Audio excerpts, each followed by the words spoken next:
Olá a todos, sejam muito bem-vindos a mais um episódio do Sexto Monumento. Esta semana um bocadinho fora de horas, culpa não foi nossa, culpa do apagão, que deu um bocadinho por toda a Península Ibérica.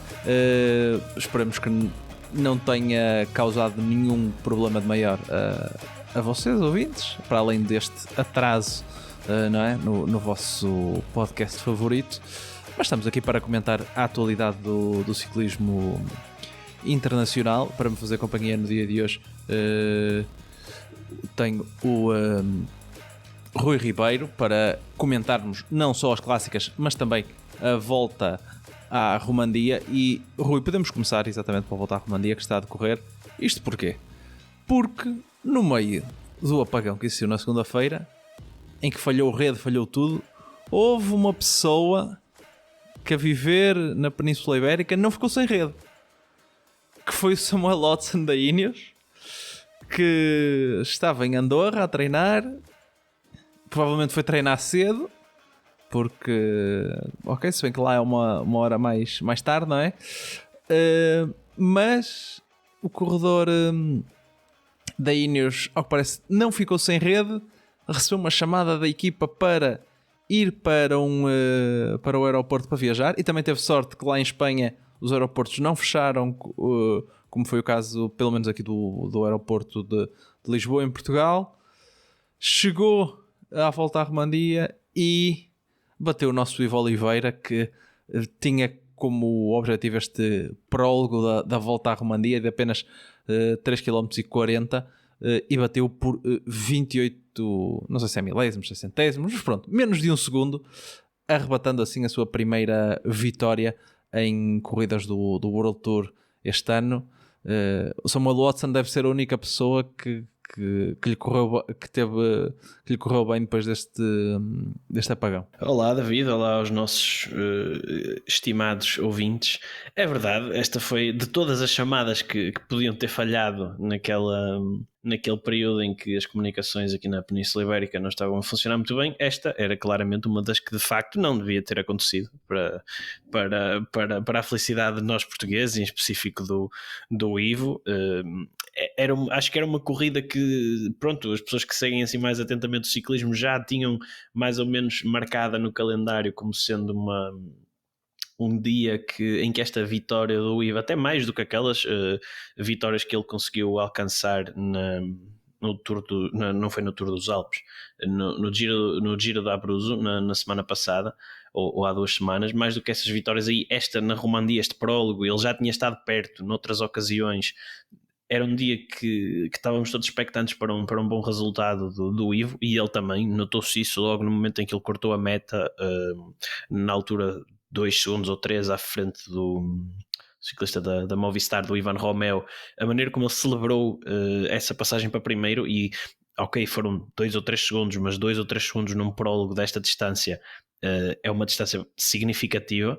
Ele sabia que aquilo era tempo para vencer e que dificilmente seria batido, e se fosse, talvez esperasse que fosse um Stefan Bissegger, um Stefan Kung, um Remco Evenepoel, talvez dos ciclistas que faltavam fossem aqueles mais, em teoria, capazes de o bater. Mas a verdade é que o Sam Watson apareceu tarde na ordem de partida, e também tarde porque, como tu estavas a contar, foi assim à última hora que ele foi chamado para vir fazer esta prova.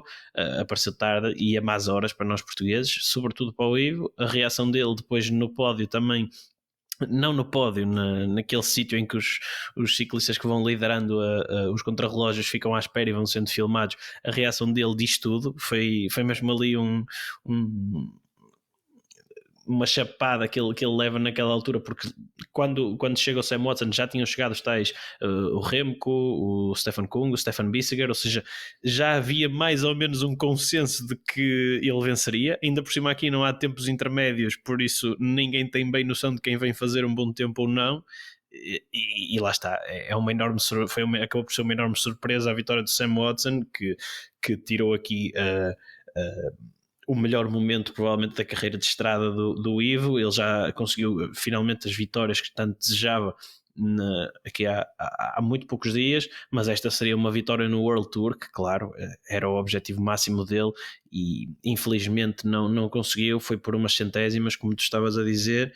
Foi-se aqui uma grande oportunidade, mas o Ivo tem mostrado muita consistência aqui nos prólogos da Romandia. Ele já tinha sido quinto no ano passado no prólogo, já tinha sido nono também há 2 anos, tem sido sempre a subir, por isso agora tendo ficado em segundo só há um lugar para onde pode subir. Esperamos que seja no próximo ano que passa de segundo a primeiro neste prólogo, que já deve estar mais do que entalado ao Ivo Oliveira. Eles já no ano passado tinham ficado às turras num outro prólogo que foi do Boucle La Mayenne, mas nessa altura o Cosnefroid ganhou, o Ivo foi segundo e o Samuel Watson foi terceiro. De resto, este corredor britânico, um bocado como o Ivo, também é especialista nestes esforços curtos, e conseguiu agora em 2025 vencer esta primeira etapa da Volta à Romandia, e a segunda etapa voltou a sorrir a um britânico, desta vez talvez mais esperado, porque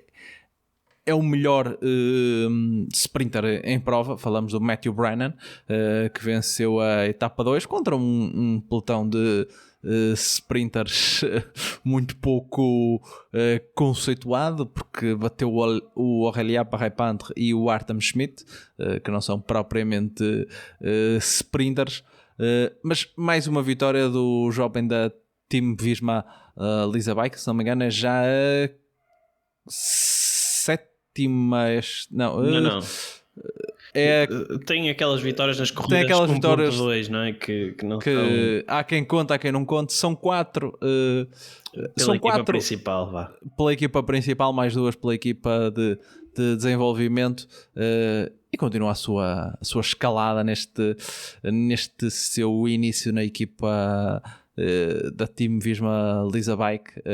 Não há muito a dizer. Era o maior favorito. Fica ali um bocado o impacto, não é, da arrancada dele, até porque foi um sprint muito desorganizado, não havia comboios, não havia nada, e acaba por vencer o Matthew Brennan e assumir a classificação, assumir a camisola amarela. Sim, foi uma vitória relativamente esperada. Os outros ciclistas que eu diria que seria expectável que pudessem estar na luta seriam talvez o Pavel Bittner, mas ele não, que até venceu, acho que na Volta à Espanha do ano passado, se não estou em erro, ou andou perto pelo menos, que é um bom sprinter, mas não esteve sequer na disputa do sprint. O Milan Menton da Lotto também acabou ali na parte de baixo do top 10, mas sim, a vitória do Brennan é completamente esperada, dado o contexto. A etapa também não foi propriamente um sprint 100% plano, ou seja, e ele também é um ciclista que gosta um bocadinho desta dureza. Acho que as pessoas devem estar recordadas da maneira como ele venceu a primeira etapa da Volta à Catalunha deste ano, que nem foi propriamente num sprint, e aos 19 anos isto que o Brennan está a fazer é muito bom. Bem sei, como tu estavas a dizer, a concorrência não é nada de extraordinário, mas também é preciso lembrarmos que o ciclista britânico tem apenas 19 anos, é mesmo muito jovem. Eu não sei se no início da época, mesmo dentro da estrutura da Visma Lease Bike, se era esperado que... acredito que esperado que ele tivesse 3 vitórias do World Tour até ao final de Abril. Isso aí acredito que não esperassem de certeza, mas que tivesse esta competitiva, que fosse competitivo a este nível sequer, ou perto deste nível sequer, acredito que nem isso eles estivessem à espera. E agora é ver o que é que o futuro vai reservar a este ciclista, se vai desenvolver-se mais na ótica de se tornar um sprinter mais puro, se um ciclista assim para chegadas um pouco mais acidentadas, mas que também com uma boa ponta final. Vamos ver. Acredito que este surgimento dele, e fazendo aqui uma pequena ponte para outro assunto que devemos ter tempo para discutir mais à frente, esteja também um bocadinho ligada à aparente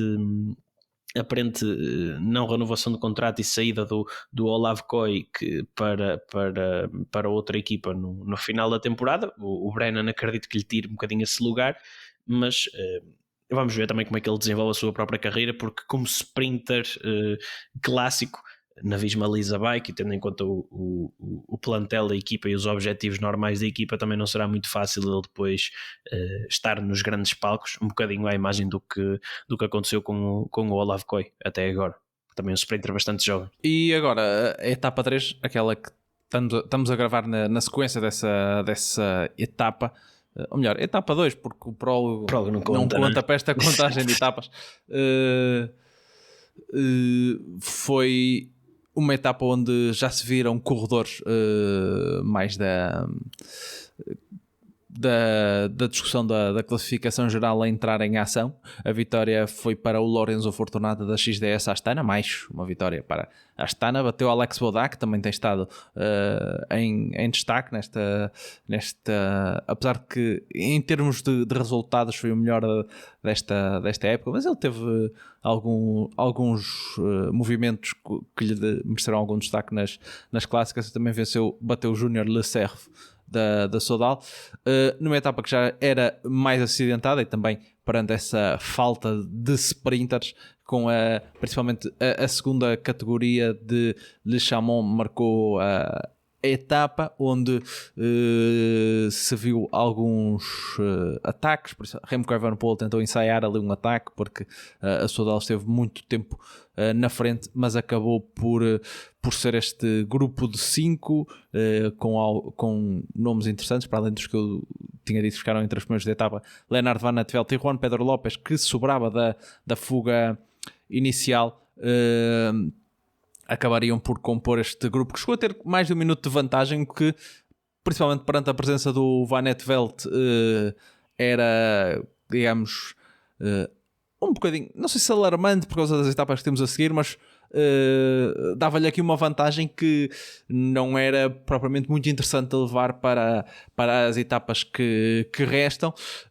Ainda assim ele conquistou uma vantagem de mais de 50 segundos para o grupo dos principais, onde ia Remco Evenepoel e João Almeida, os dois principais favoritos, mas também outros como o Lenny Martínez, o Carlos Rodrigues, o Jay Vine, o Javier Romo. Por isso, Rui, a certo momento pensou-se que podiam estar aqui a deixar a geral escapar-se entre os dedos, porque formou-se aquele grupo que só tinha líderes. Das poucas equipas que tinha dois corredores, talvez fosse a Emirates com o João Almeida e o Jay Vine, e a vantagem da frente foi crescendo, e pensou-se que às vezes o Van Aert pudesse aqui dar uma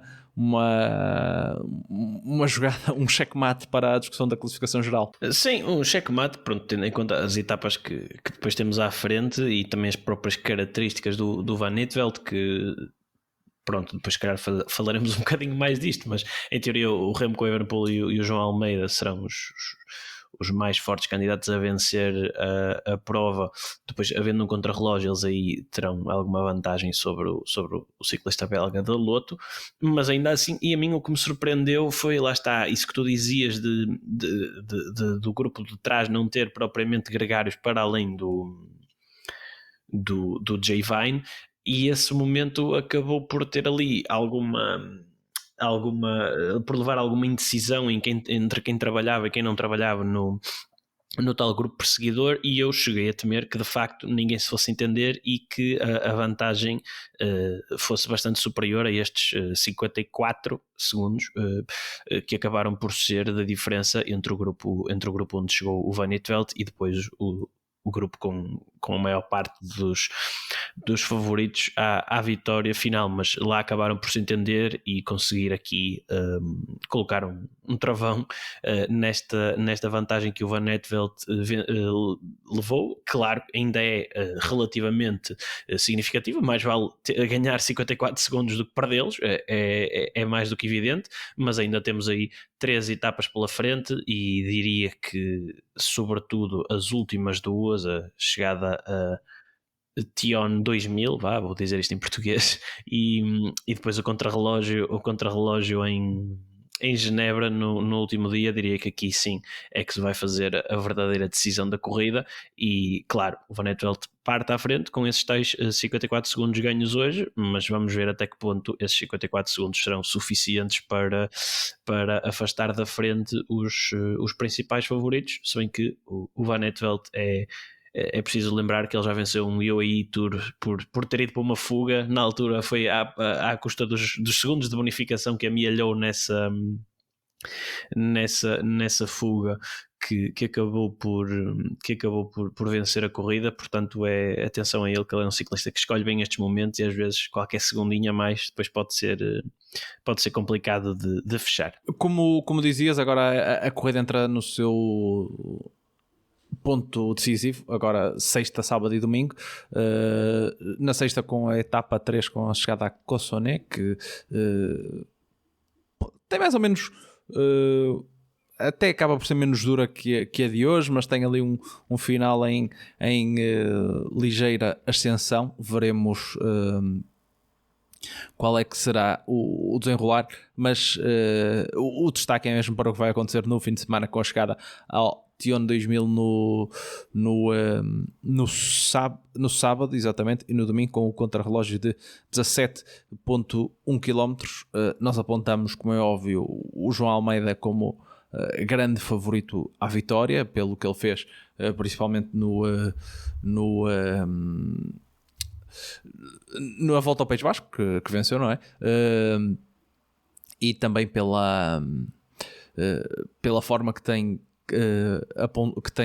estado recentemente, e porque o seu grande adversário acaba por ser o Remco Evenepoel. Deixou aqui, já vamos falar depois quando falamos das clássicas, talvez algumas dúvidas, principalmente na Liège-Bastogne-Liège, que aquela aura que ele parecia ter, aquele regresso fantástico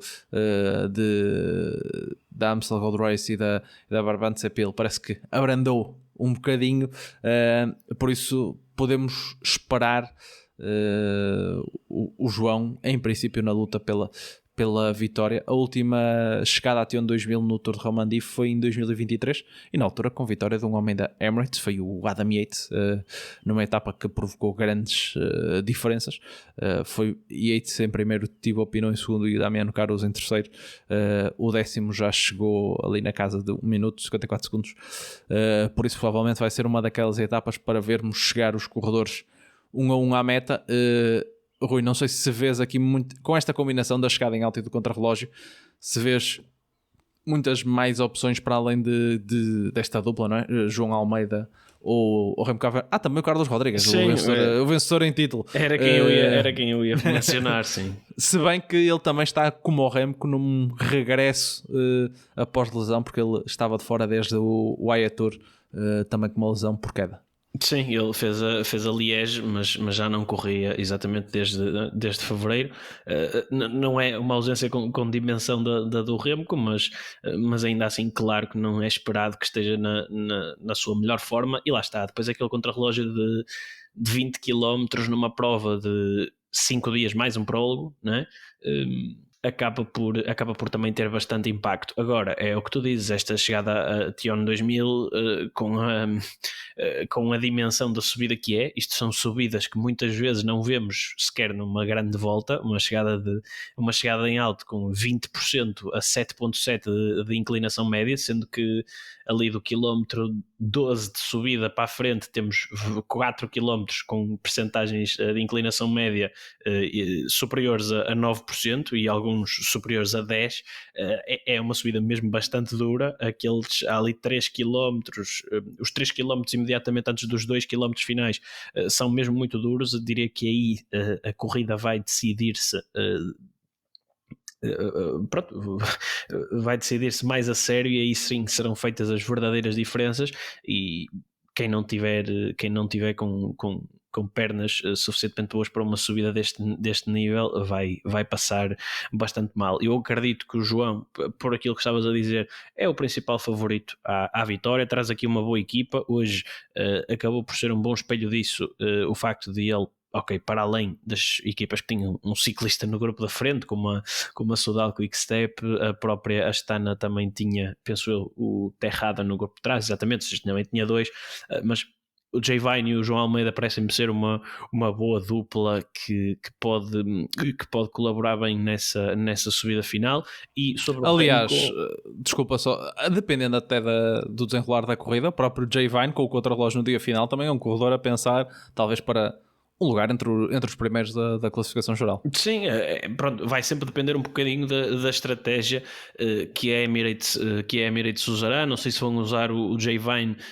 exclusivamente como gregário do João, tendo em conta a maneira como a UAE corre, tenho algumas dúvidas sobre isso, se bem que hoje ele estava claramente nesse papel, passava muito mais na frente do que o João e parecia mesmo ter assumido esse papel de gregário, mas sim, pode ser um ciclista que numa fase inicial é usado como isco, se atacar mais cedo na subida e depois deixar o João fazer a sua própria corrida, porque isso também já sabemos que numa subida de 20 km acredito que que vamos ter pelo menos uns 4 ou 5 momentos em que vamos achar que o João Almeida está a ficar irremediavelmente para trás até ele depois aparecer na frente. Acho que 20 km dá para muitas almeidadas, portanto vão preparando o vosso coração para isso.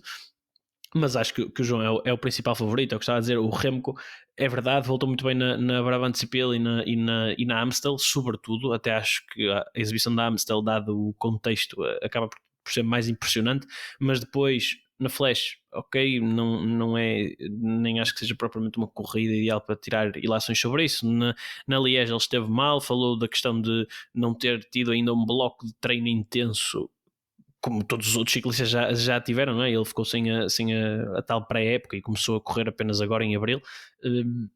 Eu duvido que saindo da Liège quase diretamente para este Tour de Romandie, também não treinou ali no meio, a menos que estes dias de competição lhe vão fazendo bem nesse sentido. Não me parece que estejamos próximos de ter o melhor Remco em prova, e diria que o João tem mais condições para isso, até porque, pronto, se tivermos como exemplo o ano passado, nós tivemos o Remco e o João Almeida na mesma semana, ou praticamente na mesma, no Dauphiné, o Remco a fazer uma exibição bastante abaixo daquilo que depois veio a fazer na Volta à França. Muitas questões se colocaram nessa altura, se fazia sequer sentido ele ir para lá com o objetivo de lutar pela classificação geral, ou pela melhor classificação geral possível, pelo menos, porque estava mesmo muito mal no Dauphiné e tudo mais. E o João Almeida estava a fazer uma exibição absurda na Volta à Suíça junto com o Adam Yates, e depois na Volta à França ele conseguiu manter esse nível, claro, com o desgaste de 3 semanas e tudo mais, enquanto que o próprio colega, até o Adam Yates, não esteve tão bem assim. Por isso acredito que o João seja mais capaz de manter essa consistência e de neste momento estar melhor, em melhor forma. Agora, pronto, é preciso também, lá está, terem cuidado com os Van Aertvelds, e quem diz Van Aertvelds diz, lá está, um Carlos Rodrigues, como falaste, o próprio Lenny Martínez, bem que esse depois no contrarrelógio pode ter alguma dificuldade, e não se ficarem a entreolhar muito, não é? E o corredor da Astana que vai surgir, não é? Porque tem dois aqui, o Fortunato e o Terrada, não é? E ainda se lhe juntas o Champussin, que também costuma andar, alguém da Astana vai... Sim. Acho que provavelmente, pelo menos na etapa de Tion 2000, alguém da Astana vai estar ali nos 5 primeiros. Nos 3 ou nos 5 primeiros. Okay. A Astana, que de resto está a atacar em todas as frentes, não é? Porque também estão em grande na volta à Turquia. Volta à Turquia que de resto, no dia de hoje, teve a etapa cancelada devido ao mau tempo. Vamos então voltar atrás aqui na linha do tempo para falarmos das 2 clássicas das Ardenas que decorreram desde do último episódio, que foram a Flash Wallonne e a Liège-Bastogne-Liège, o 4º monumento da temporada, começando pelo lado masculino. Rui, depois das dúvidas na Amstel Gold Race, o nosso amigo Tadej Pogačar colocou as dúvidas todas de lado. 2 vitórias de respeito para, digamos, selar aqui quem duvidava dele. Ele já tinha vencido em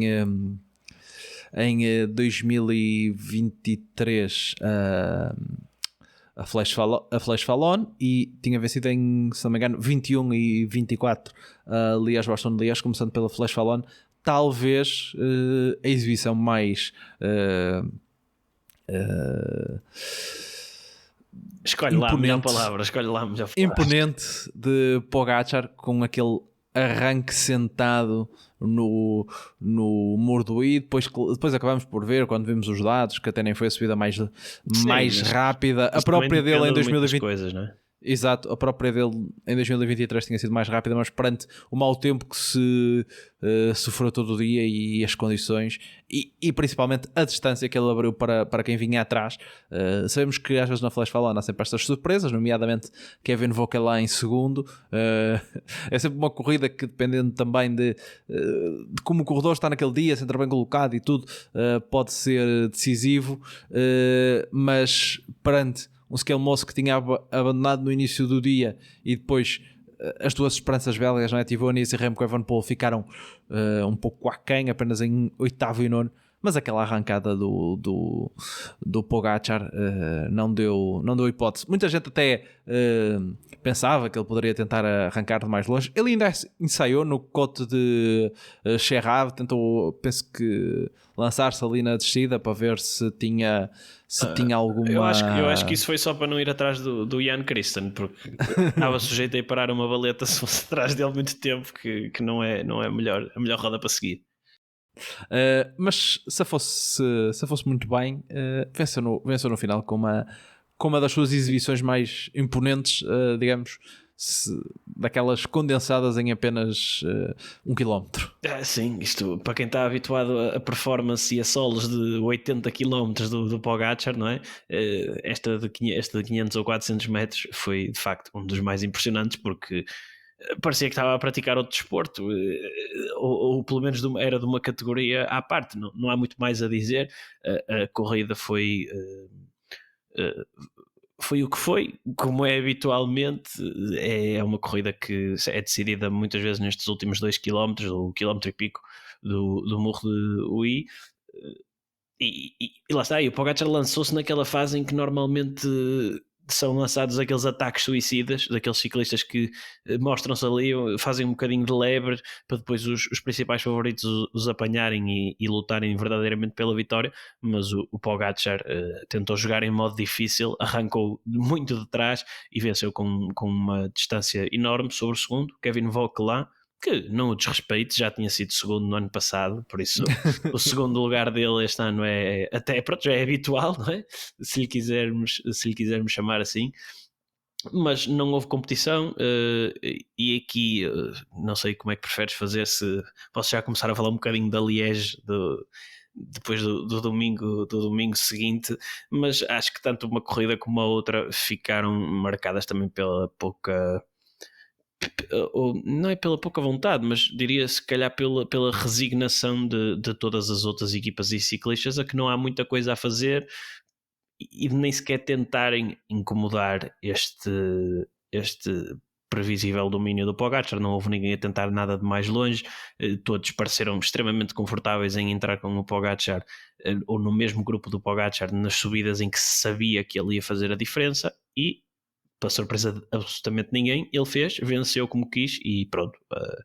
É um bocadinho a história das duas corridas, uma a 30 e tal km a metro, outra a 500 metros, mas foi o que aconteceu. Falando então da Liège-Bastogne-Liège, como já tu disseste, foi o ataque onde tem sido, digamos, os últimos ataques para a vitória da Liège-Bastogne-Liège no Côte-la Redoute, porque o Pogačar no ano passado e o Remco há 2 anos já tinham atacado desde lá. Aliás, acho que o Remco há 2 e há 3, porque ele venceu 2 anos seguidos, por isso foi o costume. E também foi até à meta, desta vez sem chuva. O segundo lugar acabou por ficar para Giulio Ciccone, também numa coisa que é às vezes acontece, que é um corredor que vem da volta aos Alpes em boa forma e consegue exibir-se bem nesta Liège. E o terceiro para Ben Healy, o homem com o seu torcicolo infinito, que depois de também já ter feito um quinto na Flash Fallout, não é propriamente a corrida que reconhecemos que lhe caiba tão bem, conseguiu um terceiro. É um daqueles que nós vamos dizer daqui a uns anos, quando ele se reformar, que teve o azar de se cruzar com o Pogačar e com o Remco e com o Evenepoel nas clássicas, mas foi o ataque do Pogačar e nada mais. O Pidcock ainda tentou ali ensaiar uma aproximação na La Redoute. Aliás, o Pogačar saiu apenas com 10 segundos na La Redoute, mas rapidamente aquele foi crescendo 17 e tal, e quando ele chegou à outra subida grande do dia, o Couto Rocha Focon já tinha acho que mais de 1 minuto de vantagem, e era uma formalidade, só tinha que chegar à meta e fechar aqui a sua 9ª vitória em monumentos na carreira. Eu confesso que nessa altura já estava nas compras, que até ajudou-me a poupar ali um bocadinho mais de tempo. Tem isso de bom, estas corridas que acabam 30 e tal quilómetros mais cedo do que era suposto, mas sim, é um bocadinho como na Flash Wallonne. Toda a gente sabia que ele ia atacar ali, toda a gente pareceu extremamente contente em chegar com o Pogačar até esse sítio. O Pogačar voltou a atacar sentado, voltou a parecer que estava a praticar um desporto diferente de todos os outros e acabou a corrida.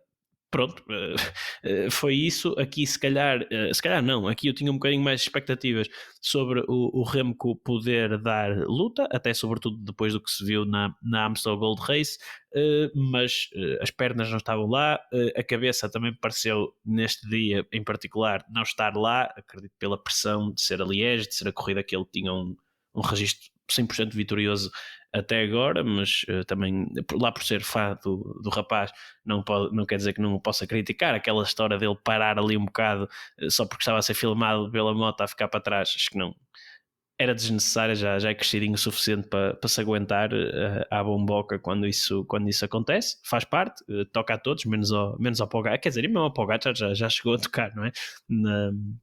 Na volta à França, mas pronto, foi isso, foi mais uma corrida em que todos pareceram relativamente contentes, menos a Ineos, mas pronto, também há esta questão das estratégias alternativas e de atacar de longe e tudo mais, isto não dá para ser com o Bob Jungels e o Tobias Foss e mais nenhuma equipa a tentar acompanhá-los nisso.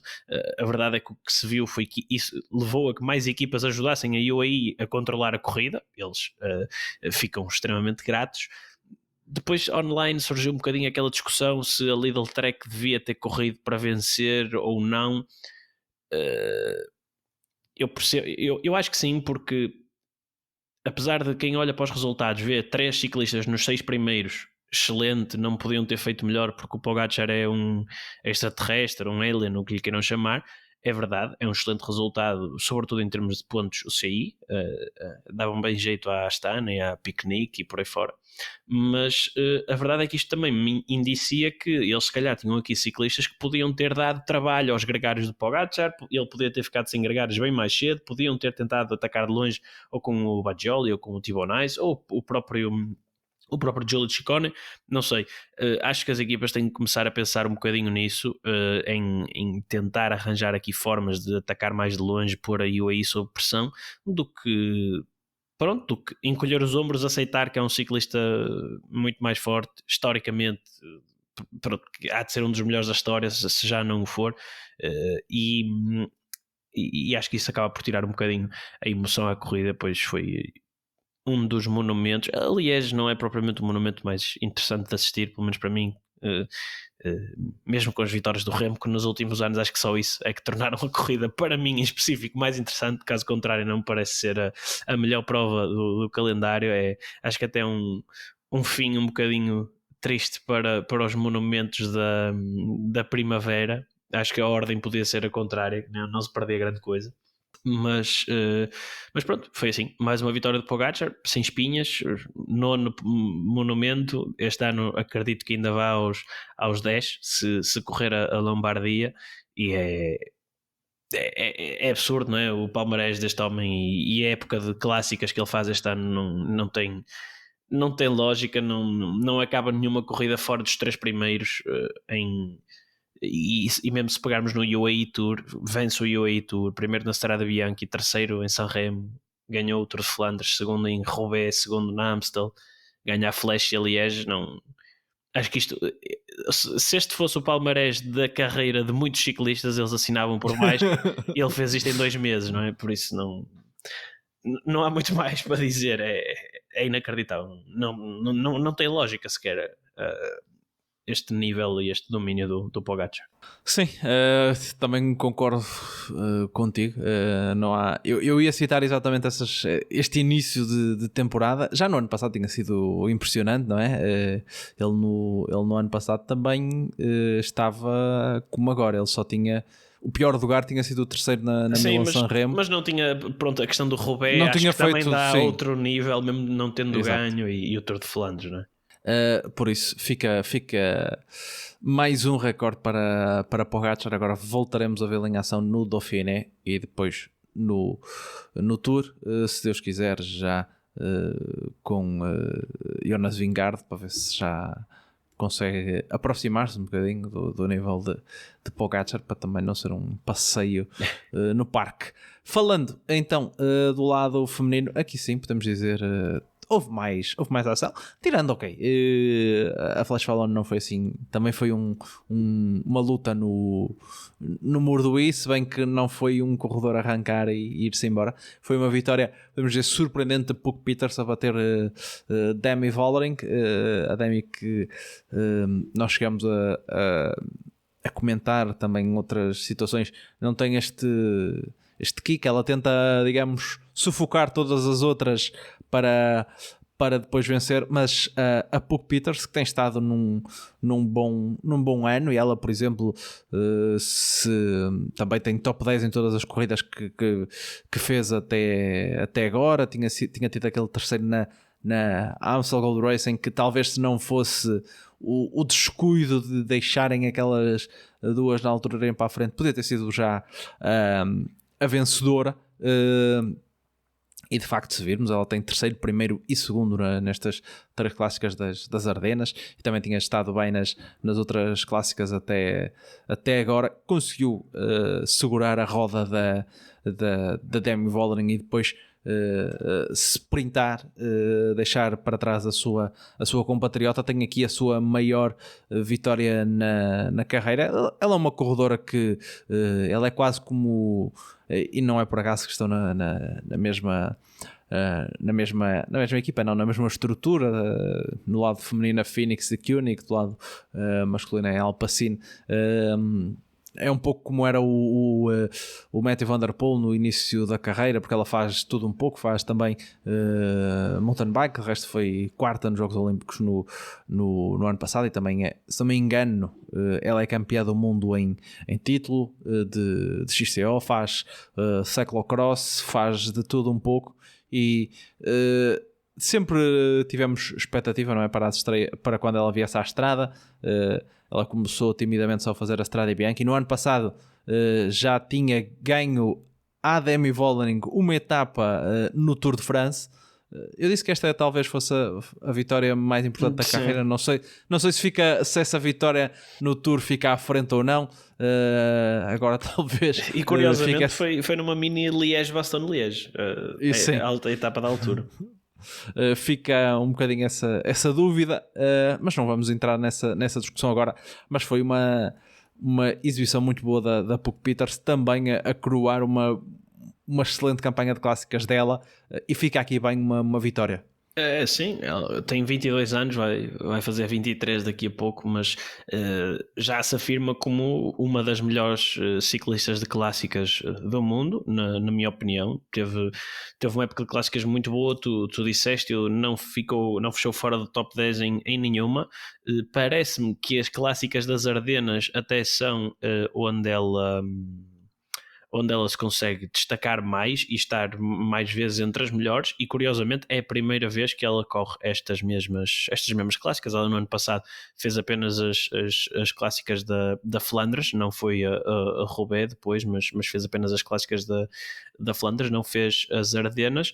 Mas acho que isto tem que ser para continuar, porque com resultados destes e com exibições destas, na Flash ela esteve mesmo muito, muito forte. Foi a única a conseguir seguir ali na roda da Demi Vollering quando ela acelerou, e depois ainda teve aquela explosividade final para para vencer e ainda ganhar com segundos de vantagem, um par de segundos à Demi Vollering. Foi mesmo uma exibição excelente. Ela tem feito esta entrada no ciclismo de estrada aos poucos, como tu estavas a dizer. Ela só tinha feito praticamente a Strade Bianchi em 2023, em 24, como eu disse, correu aqui algumas clássicas, mas apenas até às provas da Flandres, e depois fez o Tour e o Mundial, o Tour esse em que venceu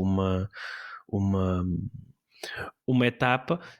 Portanto, vamos ver como é que ela se desenvolve. Ela mesmo nas etapas de montanha da Volta à França não teve maus resultados. Ela, mesmo na classificação geral, ela apenas naquela etapa mítica do Alpe d'Huez perdeu completamente a esperança de fazer uma boa classificação geral final. Ainda assim acabou em 11º, mas ela esteve em segundo até essa etapa. Portanto, é preciso ver como é que ela se vai desenvolver nesses termos também, e foi vencedora da camisola branca. Portanto, é mais um sítio onde, dado este salto que ela deu aqui nas clássicas, podemos pensar naquilo que será o resto da temporada dela e da própria carreira, como é que ela se desenvolverá. Mas esta vitória na Flash Wallonne não foi completamente sem espinhas. Foi mesmo uma vitória de muita classe e que deixa aqui boas indicações para o futuro, sobretudo nestas clássicas das Ardenas. E depois viu-se também na Liège, que também, não fazendo já spoiler daquilo que vamos discutir a seguir, mas onde acabou também a discutir a corrida entre as melhores ciclistas. Sim, aliás, que talvez tenha sido do lado feminino a melhor clássica desta campanha Acho toda de clássicas. A Strade Bianchi também foi boa, como costuma ser, mas eu acho que esta foi a que teve talvez uma maior indecisão até ao final, porque vimos um bocadinho de tudo. Vimos Anna van der Breggen na frente, depois já não lembro se foi no Côte de la Redoute ou no Côte de Force que ela atacou, que chegou a estar na frente, e até chegaram a ter uma vantagem engraçada ao grupo onde ela esteve. Depois vimos a francesa já a assumir, vimos o Côte de Rochefoucauld, onde foi a Vollering para a frente. Vimos a Elisa Longo-Borghini a ficar logo no Côte de la Redoute para trás, mas no Côte de Rochefoucauld foi onde a Demi Vollering vem para a frente, começa a galgar, a recuperar. Na altura foi com ela a Peterson, a Kerbol e a Kopecky. E aqui acendeu-se um bocadinho os alarmes de Kopecky neste grupo é a grande favorita para um possível sprint, só tinha que aguentar. Mas depois foi naquela curta subida após o Côte de Rochefoucauld onde se deu um momento decisivo. Primeiro, a Cédric Kierbull tinha-se lançado na descida, mas depois é nesta pequena subida onde a Kopecky fica para trás, mas surge uma corredora que às vezes nós, quando estamos a ver a emissão, até confundimos, porque a camisola é parecida e os capacetes também usam da mesma marca, que é a Kimberly Lecourt-Pianard da AG Insurance Sodal Team, que conseguiu chegar-se à frente. E esta corredora das Ilhas Maurícios, de 29 anos, que também estava a ter uma boa campanha de clássicas, com vários lugares no top 10, consegue aguentar nessa fase, e depois era provavelmente a maior favorita ao sprint, e confirmou nisto que, se não me engano, o Rui, pelos dados, quer juntando de lado masculino e lado feminino, é a primeira corredora oriunda da África a vencer um monumento. Sim, parece que sim. Foi a primeira, e com toda a justiça, que foi, lá está, é como tu estavas a dizer, foi mesmo uma corrida espetacular, e à medida que tu ias falando, ia-me recordando dos episódios, essa parte, sobretudo essa parte em que a Kopecky fica para trás depois na subida, não sei o nome, a seguir ao Rochefoucauld, e que depois esta Kimberly Lecourt-Pianard quase que se teleporta para o grupo da frente, quando já, eu pelo menos já não, ou seja, eu achava que a corrida ia ser decidida entre aquelas ciclistas que estavam na frente na altura, que era a Vollering, a Vollering, a Puck Peters e depois a Cedrine Kerbal, que eu acho que elas nessa altura estavam a apanhá-la, salvo erro, porque ela ainda sobrava na frente daquele grupo que se tinha adiantado anteriormente com a Niedermayer e por aí fora. Sim, eu acho que também aqui acho que a Marlene Rosser também chegou a estar neste grupo da frente, mas sim, também ficou para trás. Exatamente. Mais ou menos quando a Kopecky ficou. Exatamente. E pronto, foi uma corrida cheia de volte-faces, de favoritas, pronto, como tu falaste, a Elisa Longo Borghini, que para mim foi a maior surpresa, foi vê-la ficar para trás logo naquela primeira aceleração que houve no Côte de la Redoute, que penso que era a Juliette Labouche a puxar da FDJ na frente. O facto da Kopecky aguentar tanto tempo no grupo das favoritas acabou por ser para mim também uma surpresa, porque eu não acreditava que ela estaria nesse nível nas subidas. Depois, aquele movimento de antecipação em que a Fenix de Koenig, como tinha a Paulina Royackers, tinha a Yara Castelein e a Puck Peters, naquele primeiro grupo que se formou, tinha 3 ciclistas, anteciparam, mesmo tendo se calhar aquela que seria uma das favoritas, não se contentaram, lançaram a Royackers logo na frente, criou-se esse grupo com a Niedermayer e também com a Cedrine Kerbal, que parecia não, acabou por ser a que tinha mais pernas nesse grupo da frente, acabou por ficar em quarto fora do pódio, se calhar merecia um bocadinho melhor. Eu desde o ano passado fiquei a gostar desta ciclista em particular por causa do estilo a descer, da maneira como ela ganhou uma etapa na Volta à França com essa forma agressiva e até arriscada de correr. Ela aqui ainda também tentou, ainda numa pequena descida, levar vantagem, mas não me parece que fosse técnica o suficiente para dar para fazer essas diferenças. Mas houve aqui todas as ciclistas a jogarem a sua carta, à sua maneira.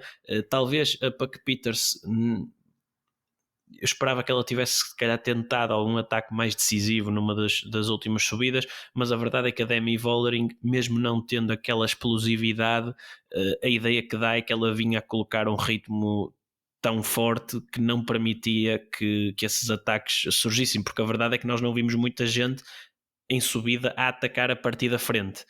Estes ataques foram sempre feitos em momentos um bocadinho mais mortos da corrida, ou em fases mais planas, ou a descer, e nunca propriamente quando se ia a subir, porque a Vollering ia mesmo a meter muita pressão nesse grupo, e a prova disso é que só acabaram 4 ciclistas na frente, mesmo sem esses ataques devastadores. Mas é daquelas corridas que, olha, se não viram, puxem para trás na box, ou vão ao YouTube, ou qualquer coisa do género, e vejam, porque foi uma corrida mesmo muito boa. Só tinha pena que a transmissão só tinha começado tão em cima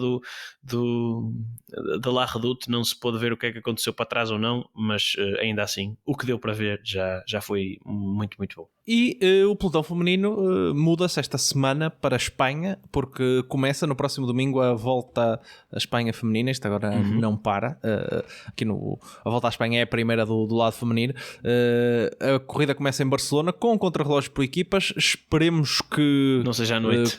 Exato. Ou que não haja nenhum apagão também, não é? Que não falhe a luz. A primeira etapa, então, contrarrelógio por equipa em Barcelona. A segunda etapa, uma chegada em princípio ao sprint com a chegada a Llobregat, também na Catalunha. Terceira etapa também provavelmente ao sprint, chegada a Huesca. Quarta etapa, uma etapa já mais acidentada, chegada a Borja, com uma subida de terceira categoria a menos de 15 km do final. E depois, entrada aqui na fase decisiva, etapa 5, chegada a Lagunas de Nela, uma chegada de primeira categoria. Etapa 6, chegada a Baltanás, com uma zona final com várias subidas, não tão duras como, por exemplo, estas ali às Baixas, são subidas ali em torno dos 5%. E depois, etapa decisiva, a chegada ao Alto de Cotobello, novamente nas Astúrias, o final desta Volta à Espanha. No ano passado tinha sido... há 2 anos tinha sido nos Lagos de Covadonga. No ano passado tinha sido na região de Madrid. A Demi Vollering aparece aqui como defensora do título. diria como principal favorita, isto é, na start list provisória. Há já algumas equipas com a start list confirmada. A Vollering está na start list provisória, mas a Canyon já confirmou aqui a presença da Nevia Doma, por exemplo. A Visma com Pauline Ferrand-Prévot. Estou curioso também. A EF com a Kerbol, a Faulkner. Falta aqui provavelmente saber interessante saber quem é que terá a SD Works. Terá a Anna van der Breggen ou a Misha Bradvold ou alguém assim. Ashley Mollman na AG Insurance, Mavi Garcia na Live à Lula, a Fênix também por agora não sabemos se trará ou não a Puck Peters, talvez não, por agora só tem a Yara Castellani e a Céline Alvarado na start list, mas são estas das corredoras já confirmadas, são estas as principais, até porque a UAE sabemos que não trará Elisa Longo Borghini, porque já tem a sua equipa confirmada. Na Movistar haverá Marlon Reusser e também Liane Lippert. E a Cat Ferguson. Se bem que ela, por agora, parece-me mais sprinter do que nunca se sabe, não é? Isto do que trepador. Nunca se sabe.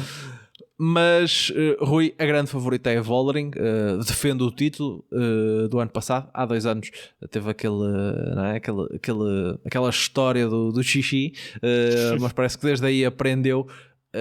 Mas há aqui esta curiosidade, e tu alinhaste comigo, não é? De ver a Pauline Ferrand-Prévot agora numa prova por etapas. Nós, quando no ano passado ela dizia que queria voltar para ganhar o Tour, torcemos um bocadinho no nariz, mas a verdade é que ela tem feito uma temporada muito boa, principalmente com a vitória no Paris-Roubaix e o segundo no Tour de Flandres, mas também foi a terceira na Strade Bianchi.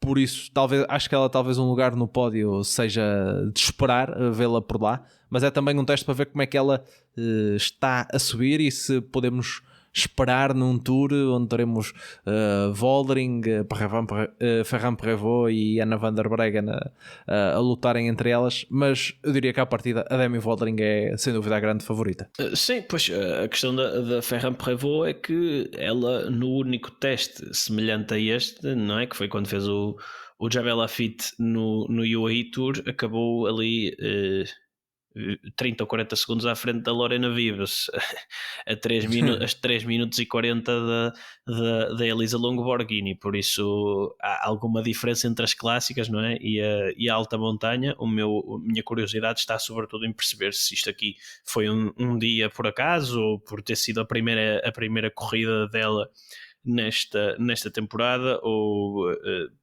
pronto, o que é que exatamente influenciou isto aqui, porque se ela quer de facto lutar pela volta à França, vai ter que fazer aqui alguma coisa de forma diferente, e é isso que quero ver, em que nível é que ela estará, mas a curiosidade prende sobretudo com isso. Mas temos aqui pelo menos 2 etapas que as chegadas em alto, como não são algo tão frequente assim no ciclismo feminino, acho que ainda tornam estas grandes voltas, ainda as tornam mais relevantes e mais, ou seja, acabam por me deixar mais ansioso por ver essas etapas, as chegadas às lagunas de Neila e ao alto de Cotobello. Diria que, claro, a Vollering tem de ser considerada a principal favorita.